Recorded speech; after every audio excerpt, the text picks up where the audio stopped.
अपनी तकरीर शुरू करूं। आज को हिसाब चुकाना है।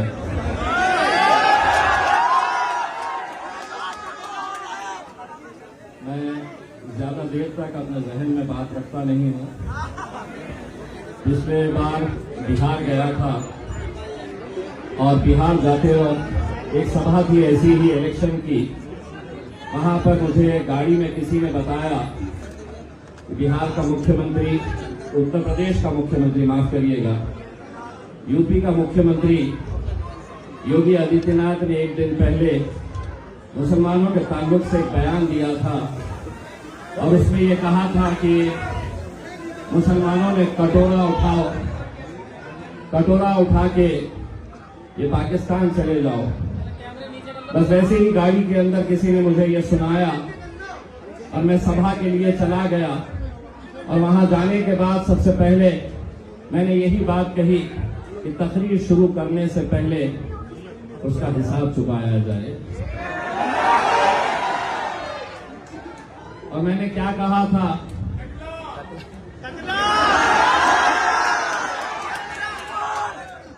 ये भी थोड़ा महज़्ज़ब तरीके से आपने बोले हैं। मैंने उसको अपने अंदाज में ये कहा था कि कान खोल के सुन ले, ये मुल्क शायद उस दिन उसको समझ में आ गया होगा कि अगर हिंदुस्तान के अंदर कोई वाहिद जमात है जो ईंट का जवाब पत्थर से देने की ताकत रखती है, वो मजलिस इत्तेहाद और मुस्लिमीन है।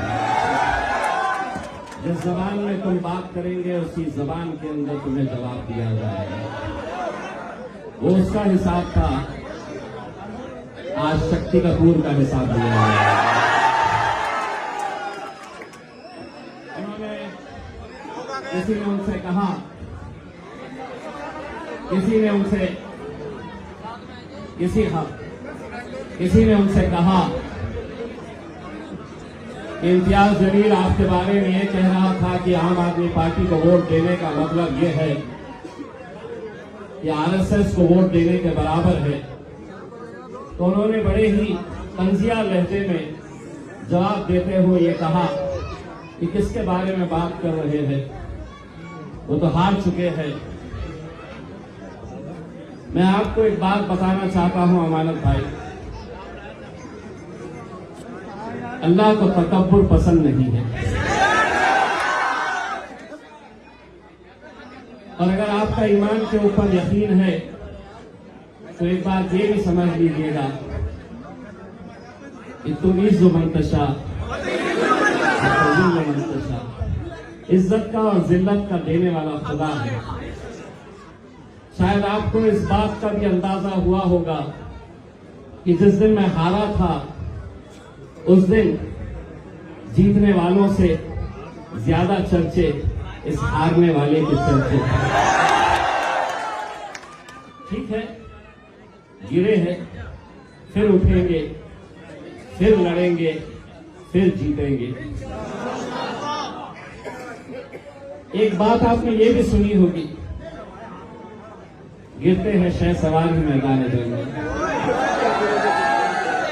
वो तिफ्ल क्या गिरे जो घुटनों के बल चले। अमानत भाई, यकीनन मुझ में और आप में क्या फर्क है आप जानते हैं। फर्क सिर्फ इतना है कि जरूरत पड़ी तो आप घुटनों पे आ जाएंगे। इम्तियाज जलील असदुद्दीन अवैसी कभी घुटनों के ऊपर हमें और आप में सिर्फ इतना फर्क है। यकीनन अमानत भाई, इस इलाके के लोगों ने आपको वोट दिया, आप जीत कर आए, यकीनन आप जीते हैं और हम आप इसकी भी मुबारकबाद आपको देते हैं। लेकिन ये जो इलेक्शन है, थोड़ा नीचे कर लीजिएगा, थोड़ा नीचे कर लीजिएगा।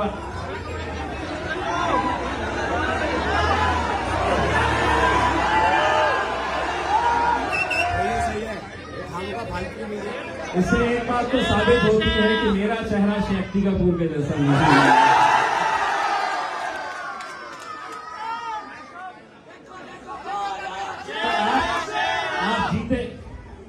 लेकिन ये इलेक्शन, आपकी कल एक मैं तकरीर सुन रहा था जिसके अंदर आपने अपने बारे में बताया और मेरे कायद बैरिस्टर असदुद्दीन अवैसी साहब के बारे में जिस लहजे का आपने इस्तेमाल किया। ये इलेक्शन के अंदर मजलिस इत्तेहाद उल मुस्लिमीन अगर चाहती तो हम 20 सीटें लड़ सकते थे, 40 लड़ सकते थे, 50 लड़ सकते थे, लेकिन हमने सिर्फ 2 ही सीटें लड़ने का फैसला किया और उसमें एक सीट यहां की ओखला की शिफा भाई की सीट थी। अमानत भाई, मैं दिल्ली का जिम्मेदार हूं, असद भाई इतना यकीन रखते हैं। मैं आपको आज एक बात पूरी ईमानदारी के साथ कहना चाहता हूं। शिफा भाई को मैंने कभी देखा नहीं हूं, मैं कभी उनसे बात नहीं किया, ना कभी मेरी गुफ्तगू हुई, ना मैंने उनके साथ फोन के ऊपर बात किया। आज एक सियासतदान नहीं, एक दीवाना, एक जुनूनी, एक अपनी कौम से मोहब्बत करने वाला महमूद हमारे साथ जुड़ा है। आज आपको मैं बताना चाहता हूं, अगर शिफा भाई अगर हमारे उम्मीदवार नहीं रहते तो मजलिस इस महमूद को टिकट देने वाली थी। महमूद इलेक्शन लड़ने वाला था। पूरी दिल्ली की यूनिट, शोएब भाई हो, हमारे भूरे भाई हो, पूरे लोगों ने मुझे मनवाया था, लेकिन महमूद भाई, जब शिफा और रहमान के 2 बच्चों की तस्वीर हमारे सामने आई, उस दिन हमने ये फैसला किया कि हम इन 2 मासूम बच्चों के लिए खड़े रहेंगे, पूरी ताकत के साथ खड़े रहेंगे। नूरीन भाभी के लिए जो अपने शौहर को पिछले 5 साल से जेल के सलाखों के पीछे देख रही है, हम उनके लिए खड़े रहेंगे। हमने ये फैसला किया और आप हम पर इल्जाम लगा रहे हैं, आप हम पर ये इल्जाम लगाकर कह रहे हैं हम वोट काटने के लिए आए हैं।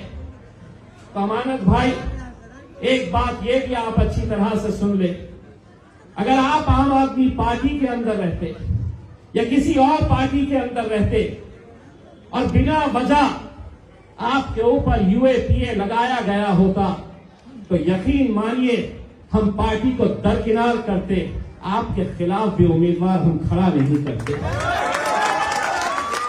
क्योंकि आप का हमारा ठीक है, आप अलग अलग पार्टियों के अंदर हम रहेंगे, जमहूरियत है, कोई अलग अलग पार्टियों में रह सकता है, लेकिन अमानत भाई, मेरा और आपका एक और रिश्ता भी है और वो कलमे का रिश्ता है।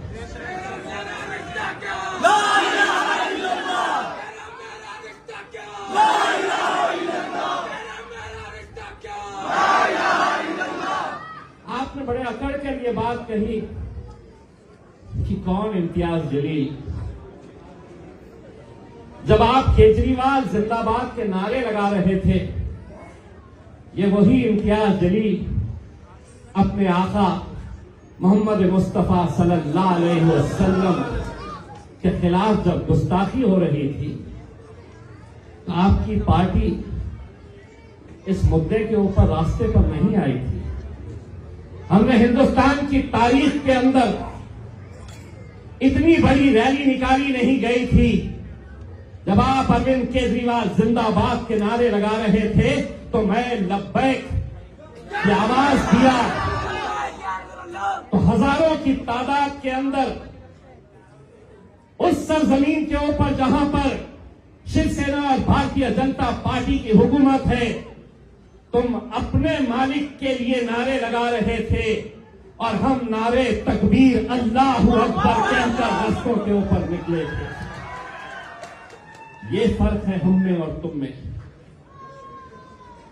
ये जो हवा चल रही है ना कहीं आपको भी महसूस हो रहा है।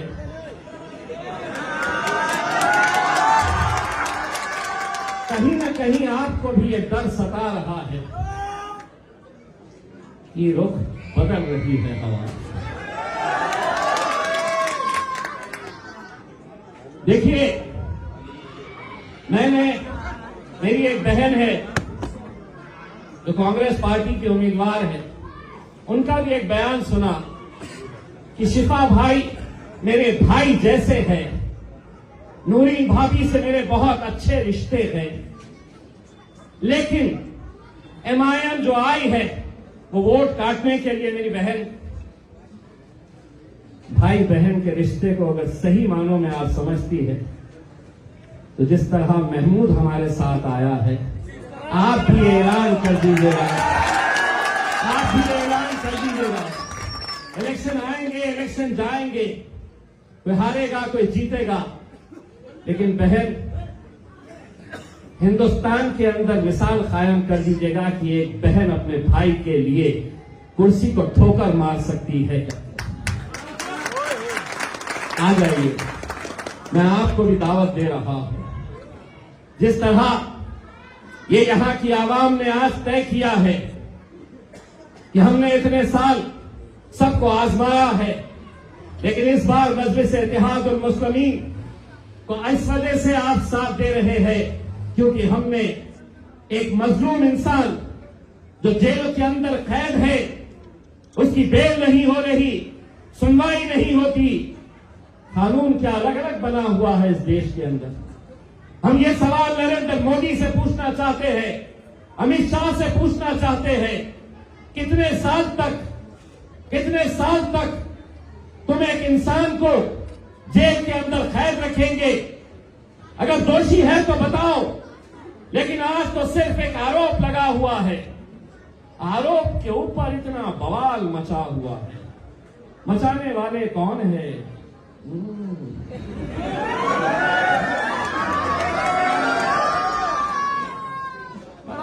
जहां असद साहब जा रहे हैं, जहां जा रहे हैं, आपने दंगाई को टिकट दे दिया, दंगा करने वाले को टिकट दे दिया, दंगे के आरोपी को टिकट दे दिया। तो एक बात सुनो, और नरेंद्र मोदी अमित शाह को भी सुनाओ ये बात। बहुत बढ़िया। अगर मेरा भाई शिफा अगर दंगाई तुम उसे बता रहे हो, तो जिस पार्लियामेंट के अंदर इम्तियाज जलील को बैरिस्टर असदुद्दीन अवैसी साहब के बाजू बैठने का शर्फ हासिल हुआ था, उसी पार्लियामेंट के अंदर हमने दहशतगर्दों को भी बैठे हुए देखा है। दहशतगर्दों को हमने देखा है, लेकिन उनके लिए कानून अलग, हमारे लिए कानून अलग। लेकिन हम बोलेंगे, हम लड़ेंगे, और ये इलेक्शन ओखला की आवाम का इलेक्शन है मेरे भाई। अगर मैं ये कह रहा हूं कि ये उम्मीदवार यहां पर आपके बीच में नहीं है, इंशाअल्लाह दुआ करिएगा कि उन्हें बेल के ऊपर, पैरोल के ऊपर अदालत रिहा कर दे। अगर वो पैरोल के ऊपर आ जाते हैं तो अमानत भाई उसी दिन अपना डब्बा बंद करके कश्मीर निकल जाएंगे, टहलने के लिए चले जाइए। पैसे भी बहुत बना लिए हैं, सुना आपने। रखने के लिए जगह तो नहीं होगी तो थोड़ा खर्च करके आ जाइए। लेकिन मेरे भाई, ये इलेक्शन आप लोगों को लड़ना है, भूल जाना है। अगले कुछ दिनों तक हर शख्स अपना नाम यहां पर, हर शख्स का नाम यहां पर क्या होगा? मैं हूं शिफा रहमान। आपको अपना नाम तब्दील करके ये समझकर इलेक्शन लड़ना है कि मैं इलेक्शन लड़ रहा हूं। और यकीन मानिए, ये लोगों को बड़ा शौक आता है, बड़ा शौक होता है कि पकड़ो इन्हें, डालो जेल में, पकड़ो इन्हें, डालो जेल में। इंतजार करते रहते हैं कि कब आएगा, किसको हम लपेटेंगे, किसको डालेंगे। ये तो वैसे भी इंतजार करते रहते हैं कि कब हमारे मुंह से कुछ निकले। अगले दिन दनादन चलाए, ब्रेकिंग न्यूज, ब्रेकिंग न्यूज। अब एक बात सुनो, इनके के साथ ऐसा रिश्ता हो गया है हमारा, हम इशारों में बात करते हैं और ये समझ जाते हैं। एक सभा के अंदर हमने इशारों के अंदर सिर्फ इनको परेशान करने के लिए बोल दिया कि देखो तुमको क्या करना है, चीपो चीपो चीपो।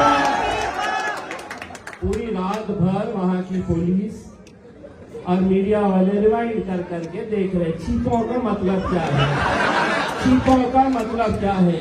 असद भाई बोले मियां तुमने अपने तकरीर में क्या बोला ने, सब लोग परेशान हो रहे ना, चीपा क्या है। बोला कुछ भी नहीं है, इसे परेशान कर रहा था पुलिस भूल गई कि ये ची का मतलब क्या है, पौ का मतलब क्या है। कुछ नहीं है, खेलते रहो।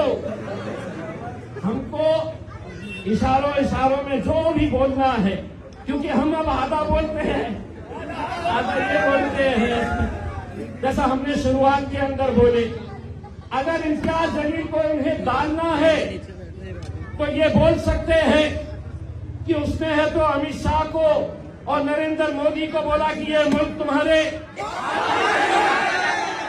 अब ये बोलेंगे कैसा डालते, मैं तो आधा ही बोला, ये मुल्क तुम्हारे, ये मुल्क तुम्हारे। अब क्या मिलता, इसको बोलते बाबा जी का कुछ नहीं होता। हम बहुत होशियार हो चुके हैं। इंशाअल्लाह मैं आप लोगों से ये दरखास्त कर रहा हूं, एक एक घर जाइए, जो अपने नहीं है उन्हें मनाइए, जो हमसे दूर है उन्हें समझाइए और ये बताइए ये इलेक्शन उन दो छोटे मासूम बच्चों के लिए है, हमारी भाभी के लिए है। और इसी तरह से हमने जो ताहिर हुसैन साहब को वहां पर दिया है, उनको कामयाब करिए। हिंदुस्तान का मुसलमान आज टुकटुकी लगाए हुए इस ओखला की कॉन्स्टिट्यूएंसी के ऊपर नजर गाड़े हुए है। वो देखना चाहता है कि वाकई में इंसान यहाँ पर रहते हैं या उनका जमीन मर चुका है। आपको 5 तारीख के दिन ये साबित करना है कि यहाँ इंसान रहते हैं और उनका जमीन जिंदा है।